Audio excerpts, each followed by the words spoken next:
शुरुआत 0 से होगी तो हम अराइवल टाइम को देखेंगे। 0 पर P1 आया था तो रेडी क्यू में P1 आ चुका है, इसलिए यहाँ पर अभी रेडी क्यू में कुछ है नहीं तो हम P1 ही डाल देंगे। इस बार जो हमें टाइम क्वांटम दिया गया है वो 3 यूनिट्स है, यानी कि एक प्रोसेस को सिर्फ 3 यूनिट तक ही मैक्सिमम रनिंग टाइम दिया जाएगा। ठीक है, यानी कि P1 3 तक रन हो गया। जब 3 रन हो चुका है तो इसके पास रिमेनिंग टाइम 5 बचा हुआ है। नाउ जैसे ही वो 3 तक रन होगा हमने देखा कि P3 भी रेडी क्यू में आ चुका होगा। अभी P1 हमारा फिनिश नहीं हुआ है, तो जब तक P3 रन होगा तुरंत P1 भी जो है यहाँ फिर से आ जाएगा। ठीक है, तो अब P3 रन कराएंगे। P3 जो था वो 7 तक है, लेकिन रन 3 यूनिट तक ही होगा, इसीलिए यहाँ पर 4 लिख जाएंगे और यहाँ पे P3 जो है 3 यूनिट तक रन होगा, यानी कि 6 तक। नाउ अब P3 रन हो चुका है, लेकिन देखिए अभी 4 रिमेनिंग टाइम है, तो इसीलिए ये बाद में अभी आएगा, लेकिन अभी P1 रन हो जाए।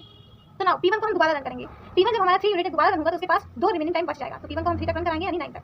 ठीक है, अब जब तक हमारा P1 रन हुआ यानी जब तक 9 हुआ तब तक हमने देखा कि P4, P2, P5 सब आ गए होंगे। ठीक है, लेकिन अब हम P1 को रन करा रहे थे तब तक हमारा P2, P4 और P4 आ गया होगा, जब तक हमारा ये P1 रन कर रहा होगा। लेकिन अब क्योंकि ये रन हो चुका होगा तो P3 जो था वो फिर से हमारी लाइन में आ जाएगा। ठीक है, तो P1 तो रन हो चुका, लेकिन P3 अब फिर से लाइन में आ चुका है। नाउ अब हम रेडी क्यू में देखेंगे P2 सबसे पहले, तो P2 को हम 3 यूनिट तक रन कराएंगे। तो जैसे ही P2 को हम 3 यूनिट तक रन कराएंगे, P2 को 3 यूनिट, अभी तो उसको 2 यूनिट तक रन कराएंगे क्योंकि उसको सिर्फ 2 यूनिट चाहिए। देखिए 3 से ज्यादा नहीं हो सकता, 3 से कम हो सकता है, तो P2 2 यूनिट तक रन होगा, यानी कि 11 तक। तब इसका P2 का काम जो है पूरी कंप्लीटली खत्म हो जाएगा। लेकिन जैसे ही P2 11 तक रन हुआ होगा, P5 भी आ चुका होगा लाइन में हमारे, है ना, तो वो भी लाइन में आ गया। नाउ क्योंकि P1 अभी खत्म नहीं हुआ था, इसलिए P5 के बाद जस्ट P1 का भी नंबर आ जाएगा। ठीक है, अब हम P4 को जाएंगे एग्जीक्यूशन में डालेंगे। P4 को जब एग्जीक्यूशन में डाला तो 3 यूनिट तक रन किया उसको और उसका काम फिनिश कर दिया, यानी ये 14 तक इसका काम फिनिश हो जाएगा। नाउ P3 को रनिंग में डालेंगे। P3 हमने देखा कि 4 यूनिट है इसके पास, 3 यूनिट तक रन कराया, बट इसका 1 यूनिट अभी भी लेफ्ट है, तो ये P3 जो है लाइन यहाँ पर लगा लेगा, बट यहाँ पे ये 3 यूनिट तक रन हो चुका है, यानी कि 17 तक।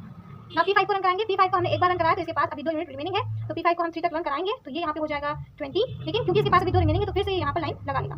नाउ P1 को हमने देखा सिर्फ 2 यूनिट चाहिए, तो इसको हम 2 यूनिट तक रन कराएंगे और इसका काम फिनिश कर देंगे P1 का, तो इसको 2 यूनिट तक रन करा दिया हमने। 20 + 2 22।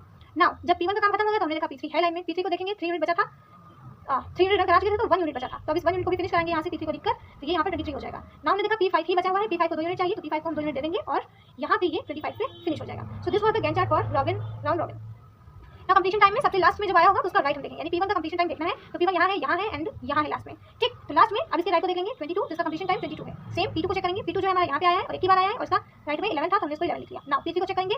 P3 जो है सबसे लास्ट में यहाँ पे आया है और इसके राइट में 23 लिखा है, तो इस 23 को लिखेंगे। ऐसे ही P4 को चेक करेंगे। P4 जो है हमारा यहाँ पे है और इसके राइट में 14 लिखा था, तो इसलिए इसका आंसर 14 हो जाएगा। ऐसे ही P5 का कंप्लीशन टाइम क्या होगा, P5 को चेक करेंगे, सबसे लास्ट में यहाँ पे आया है और यहाँ पे 25 इसके राइट में, इसलिए यहाँ पे हम 25 लिख देंगे। नाउ टर्न अराउंड टाइम का फॉर्मूला होता है, that is CD minus 80. So 22 minus 0 will be 22, 11 minus 5 will be 6, 23 minus 1 will be 22, 14 minus 6 will be 8, 28 minus 25 minus 8 will be 17. Now WT find करेंगे। WT का फॉर्मूला होता है turn around time minus burst time. तो 22 minus original हम लेंगे